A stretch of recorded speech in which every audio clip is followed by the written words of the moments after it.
One of the problems with the Dometic hot water heater is they do not make a screen or a bug screen for it.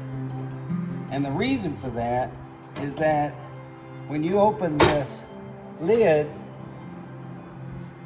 the actual vent stays in the actual hot water heater.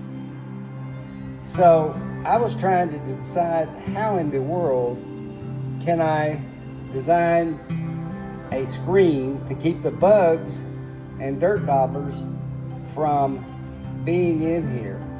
I simply came across a piece of aluminum screen and I just simply put it in here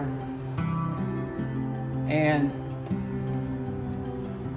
closed the lid on it, or the cover, and it keeps the bugs from getting in here and from making a nest or a dirt dauber or whatever. Just wanted to pass that on to you. Just a little trick if you've got a Dometic hot water heater with the door that has a slot in it and you can't find a screen for it. Just a simple piece of aluminum screen wire.